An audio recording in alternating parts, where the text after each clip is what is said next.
ಯಾರೋ ಒಬ್ಬ ಹಿಂದೂ ಕಾರ್ಯಕರ್ತ ಒಂದು ಪೋಸ್ಟನ್ನು ಹಾಕ್ತಾರೆ, ಸುವಮೋಟೋ ಕೇಸ್ಗಳು, ಪ್ರಚೋದನಕಾರಿ ಪೋಸ್ಟೇ ಅಲ್ಲ, ಹುಡುಕಿ ಸುವಮೋಟೋ ಕೇಸ್ ಹಾಕಿದ್ರಿ. ಇವತ್ತು ಧರ್ಮಸ್ಥಳ ವಿಚಾರದಲ್ಲಿ, ಧರ್ಮಾಧಿಕಾರಿಗಳ ವಿಚಾರದಲ್ಲಿ ಇವತ್ತು ಬೇರೆಯವ್ರ ಪೋಸ್ಟ್ ಹಾಕಿದಾಗ ಇದೇ ಗೃಹ ಇಲಾಖೆ ಯಾಕೆ ಕಾನೂನಿನ ಕ್ರಮವನ್ನು ಸುವಮೋಟೋ ಕೇಸ್ಗಳನ್ನು ಹಾಕಿಲ್ಲ ಅಂತ ಪ್ರಶ್ನೆನ ಇವತ್ತಿನ ಕಾಂಗ್ರೆಸ್ ಸರ್ಕಾರಕ್ಕೆ ನಾನು ಕೇಳ ಬಯಸ್ತೀನಿ. ಸೊ ಹಾಗಾಗಿ ಇವತ್ತು ಗ್ರೌಂಡ್ ಲೆವೆಲ್ ಭಾವನೆಗಳು ಇವತ್ತೆಲ್ಲ ತನಿಖೆಯನ್ನು ಮಾಡ್ತಿದ್ದೀರಾ. ತನಿಖೆ ಬಗ್ಗೆ ಯಾರೂ ಪ್ರಶ್ನೆನೇ ಇಲ್ಲ.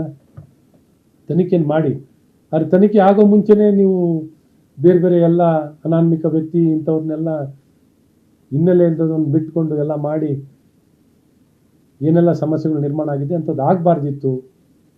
ಮತ್ತು ತನಿಖೆನೂ ನಿಗದಿತ ಸಮಯದಲ್ಲಿ ಮುಗಿಬೇಕಿತ್ತು ಅನ್ನೋದು ಅಷ್ಟೇ. ಏನು ಇದನ್ನೇ ಎಕ್ಸ್ಟೆನ್ಷನ್ ಮಾಡ್ಕೊಂಡು ಹೋಗ್ತಿರೋದಲ್ಲ, ಒಂದು ಸಮಯ ನಿಗದಿ ಮಾಡ್ಕೊಂಡು ಮುಗಿಸೋವಂಥದ್ದು ಆಗಬೇಕು. ಮತ್ತು ಈ ವ್ಯಕ್ತಿ ಯಾರಿದ್ದಾರೆ, ಅವನ ಹಿನ್ನೆಲೆ ಏನಿತ್ತು, ಇವತ್ತೆಲ್ಲರ ಒತ್ತಾಯ ಈ ಅನಾನ್ಮಿಕ ವ್ಯಕ್ತಿನೂ ಮತ್ತು ಅವನ ಹಿಂದೆ ಇರೋಂಥ ವ್ಯಕ್ತಿಗಳು, ಇದರ ಹಿಂದೆ ಇರೋಂಥ ಕೈವಾಡ, ಯಾರ್ಯಾರು ಕೈವಾಡ ಎಲ್ಲರಿಗೂ ಗೊತ್ತಿದೆ. ಎಲ್ಲಿಂದ ಕೈವಾಡಗಳು, ಯಾರ್ಯಾರು ಏನೇನು ಮಾಡಿದ್ದಾರೆ, ಯಾವ ವ್ಯಕ್ತಿಗಳಿದ್ದಾರೆ ಗೊತ್ತಿರೋದು. ಅದನ್ನೆಲ್ಲ ನೀವು ಸತ್ಯ ಬಯಲಿಗೆ ತನ್ನಿ. ಇವತ್ತು ಉಪಮುಖ್ಯಮಂತ್ರಿಗಳು ಹೇಳಿಕೆ ಕೊಟ್ಟಿದ್ದೀರಲ್ಲ, ಈ ಕೈವಾಡ ಹಿನ್ನೆಲೆಯಿಂದ ಇರೋವಂಥ ವ್ಯಕ್ತಿಗಳನ್ನು ನೀವು ಬಯಲಿಗೆ ತರಬೇಕು. ಇವನ್ ಮುಖ್ಯಮಂತ್ರಿಗಳು ಅವತ್ತು SIT ಮಾಡ್ತಿಲ್ಲ, ನಾವು ಸ್ಥಳೀಯ ಪೊಲೀಸರು ಚೆನ್ನಾಗಿ ತನಿಖೆ ಮಾಡ್ತಿದ್ದಾರೆ ಅಂತ ಹೇಳಿದ್ರು. ಮಾರನೇ ದಿನಕ್ಕೆ ಬದಲಾಯಿತು. ಯಾಕೆ ಬದಲಾಯಿತು?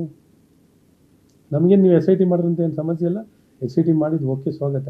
ಆದರೆ ನಿಮ್ಮ ನಿಲುವು ಯಾಕೆ ಬದಲಾಯಿತು ಅಂತ ಕೇಳ್ತಿರೋದು. ಸೊ ನಿಮ್ಮ ನಿಲುವು ಬದಲಾಗಲಿಕ್ಕೆ ಸಾಯಂಕಾಲ ಒಬ್ಬ ಮುಖ್ಯಮಂತ್ರಿ ಸ್ಥಾನದಲ್ಲಿರೋರು ಸಾಯಂಕಾಲ ಒಂದು ಹೇಳ್ತಾರೆ, ಬೆಳಗ್ಗೆ ಒಂದು ಹೇಳ್ತಾರೆ ಅಂದರೆ ಯಾವ ರೀತಿ ನಿಮ್ಮ ಆಡಳಿತ ಇದೆ ಅನ್ನೋದನ್ನ ನಮಗೆ ಅರ್ಥ ಆಗುತ್ತೆ.